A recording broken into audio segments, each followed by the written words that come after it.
Australian agricultural horticulturist, here today to talk about Epsom salts. And is it all it's made out to be in the garden?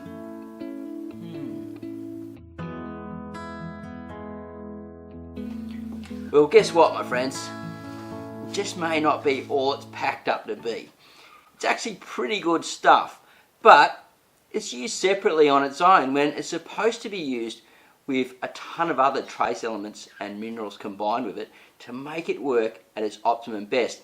And the thing is, we can't really test it to know how much of it's in our garden, and it's hard to see whether your garden's deficient of it. You see, when your garden is lacking magnesium, what happens is it shows yellow leaves. And when do the yellow leaves appear? When the plant's getting older and mature. Now, when the plants are lacking iron, this is also when the yellow leaves appear, but they're in the baby green leaves. So, if it's lacking iron, it's very likely that it's lacking this stuff as well. So I thought I'd go into Wikipedia. Look, it's a great trusted source where we can actually get this information out, and I can back up what I'm talking about because this is a great article in here and they are very reliable and trusted. So I'm going to read the article out now. I highly recommend that you listen from the beginning to the end because it's really going to help you if you're interested in keeping these deficiencies at bay. So it says, magnesium deficiency is a detrimental plant disorder that occurs mostly in strong, acidic, light and sandy soils, where magnesium can easily be leached away. Magnesium is an essential macronutrient found in 0.2 to 0.4% dry matter and is necessary for normal plant growth. Excess potassium, generally due to fertilizers, further aggravates the stress from the magnesium deficiency, as does aluminium toxicity. Magnesium has an important role in photosynthesis because it forms the central atom of chlorophyll. Therefore, without sufficient amounts of magnesium, plants begin to degrade the chlorophyll in the older leaves. This causes the main symptoms of magnesium deficiency, chlorosis, or yellowing between leaf veins, which stays green, giving the leaves a marbled appearance. Due to magnesium's mobile nature, the plant will first break down chlorophyll in older leaves and transport to the younger leaves, which have greater photosynthetic needs. Therefore, the first signs of magnesium deficiency is the chlorosis of old leaves, which progress to the young leaves as the deficiency continues. Magnesium is also a necessary activator for many critical enzymes. Now, just going down to the bottom paragraph here because it talks about Epsom salts, and I want to read that part out too because it's quite important. Magnesium deficiency may be confused with zinc or chlorine deficiencies, similar with iron, as I mentioned before in the video, viruses, or natural aging, since they all have similar symptoms. Adding Epsom salts as a solution of 25 grams per litre or 4 Oz per gallon, or crushed dolomitic limestones to the soil can rectify magnesium deficiencies. Now, that crushed dolomitic limestone is similar what they put into rock dust and things like that. For a more organic solution, apply homemade crushed mulch can prevent leaching during excessive rainfall and provide plants with sufficient amounts of nutrients, including magnesium.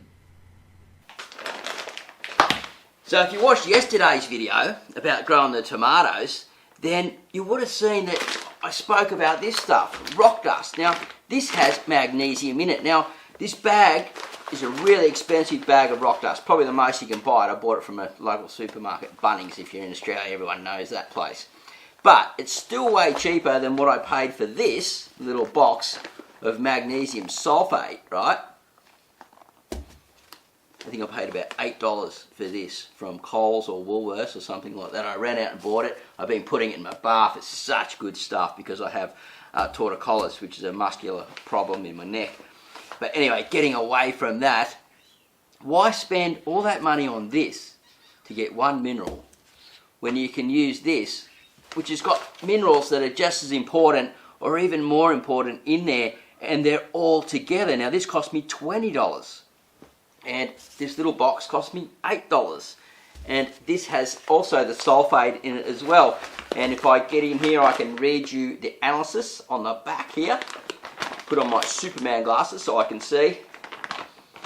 Okay, magnesium 1.27% total, sulfate 12% as sulfur, calcium 7%. Now your NPK, right, your nitrogen, potassium, and then your potash, which is really your calcium. So you got potash as sulfate 8.6%, sulfur 12%, calcium 7%, and your magnesium as 1.2%, iron 1%, carbon as coal 4.10%, silicon 4.6%. Now, I'm going to get down to it, because I said to you guys that I would really step things up on this channel and start helping you to grow more fresh, healthy food at home. But it really comes down to money as well, guys. Look, if you can buy something like this for 20 bucks, you know, one handful is going to last, 3 months on a plant. Where people go and they pour this in the hole, a couple of teaspoons or a tablespoon for tomatoes and different things in the hole, all it's getting is the magnesium and the sulfate. And you don't know if it's sulfate deficient or magnesium deficient. So, just give them a little bit of everything and you're way to go.